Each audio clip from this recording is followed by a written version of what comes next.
దేవునికి స్తోత్రం. ప్రియమైన సహోదర సహోదరులకు శుభాభివందనములు. ఈరోజు దేవుని వాగ్దానం మత్తయి సువార్త 12:32.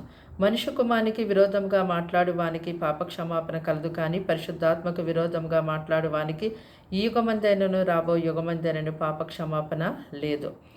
చూడండి, దేవాది దేవుడైన యెహోవా ఈ లోకమునెంతగానో ప్రేమించి తన ప్రియ కుమారుడైన ప్రభువైన యేసుక్రీస్తు వారిని ఈ లోకానికి మనుష్య కుమారునిగా పంపారు.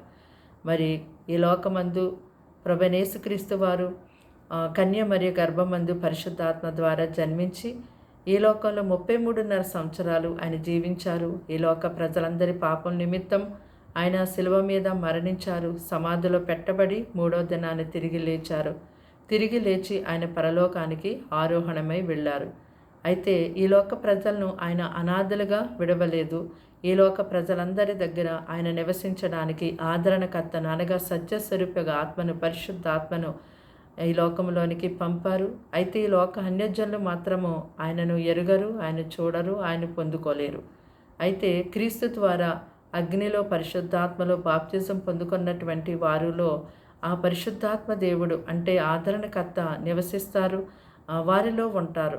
కనుక ఎందరైతే క్రీస్తు ద్వారా అగ్నిలో పరిశుద్ధాత్మలో బాప్తిజం పొందుకున్నారో వారందరూ కూడా దేవుని ఆత్మచేత నడిపించబడుతున్నారు.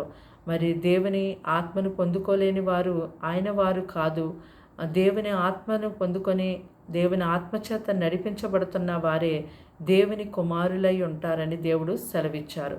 కనుక పరిశుద్ధాత్మ దేవుణ్ణి పొందుకొని ఈ లోకమందు ఆయన ప్రజలైనటువంటి వారు ఆయన కార్యములు చేస్తున్నప్పుడు ఈ లోకములో ఉన్నటువంటి మనుషులలో సాతాను ఎంతగానో నివసించి వారిలో ఉండి దేవుని యొక్క కార్యములను అడ్డగించాలని చూస్తూ ఉంటాడు.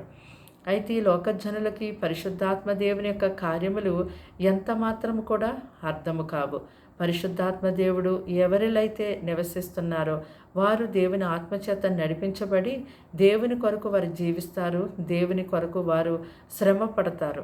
అయితే దేవుని యొక్క కార్యాలను వారు చేస్తున్నప్పుడు ఈ లోక జనులు కానీ మరి అవమానించినప్పుడు, నిందించినప్పుడు, దూషించినప్పుడు మరి ఆ పరిశుద్ధాత్మ దేవుణ్ణి దూషించిన దాన్ని బట్టి వారికి ఎంత మాత్రం కూడా క్షమాపణ కలగదని, ఈ యుగమందే కాదు రాబో యుగమందు కూడా క్షమాపణ కలగదని దేవుడు సెలవిస్తున్నాడు.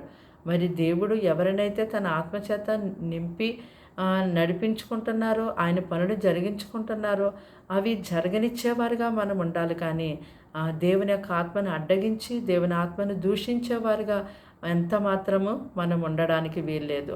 మనుష్య కుమారునికి విరోధంగా మాట్లాడినట్టయితే పాపక్షమాపణ కలదు, కానీ పరిశుద్ధాత్మకు విరోధంగా మాట్లాడితే ఎంత మాత్రం కూడా పాపక్షమాపణ లేదు అని దేవుడు సెలవిస్తున్నారు. కనుక ఈ యొక్క మాటని మనము దృష్టిలో పెట్టుకొని ఎంతో జాగ్రత్తగా ఉండేవారిగా ఉండాలి.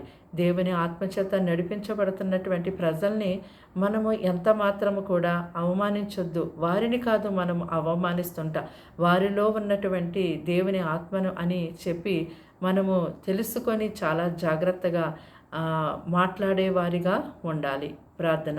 దేవానికి వందనాలు, స్తోత్రాలు, స్తుతులు చెల్లిస్తున్నాం తండ్రి. ఈ యొక్క సమయాన్ని బట్టి, దినమును బట్టి స్తోత్రములయ్యా. మీ ప్రజలందరినీ మీ రక్తంతో కడిగి పవిత్రపరచండి. ఈ సమయం అంది మాటలు వింటున్న నీ బిడ్డల్ని ప్రభా మీరెంతో బలపరచండి, దీవించండి, ఆశీర్వదించండి అయ్యా. తన్ని వాక్యంతో వారిని దినదినము నింపండి ప్రభా. నీ వాక్యం చేత వారిని నడిపించండి నాయన. నీ ఆత్మ లేకుండా ఉన్నారేమో వారిని ఆత్మతో నింపండి, ఇప్పుడే వారిని నింపండి దేవా.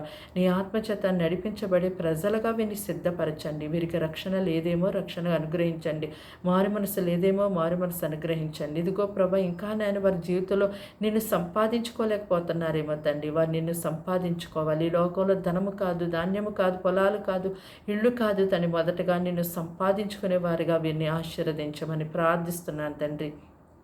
ఇదిగో ఎవరెవరైతే వేటి కొరకైతే నీ సన్నిధిలో దీవారాత్రములు కన్నీళ్లు విడుచుచు అయ్యా ప్రార్థిస్తూ ఉన్నారో వారి కార్యములను యేసు నామములో జరిగించండి. చిన్నవారు మొదలు పెద్దవారి వారికి అందరికీ ధనమంతా గొప్ప నీ కాపుదల మెండుగా ఇచ్చి నడిపించమని యేసు పరిశుద్ధ నామములో ప్రార్థన సమర్పించి వేడుకుంటున్నాం తండ్రి. ఆమేన్.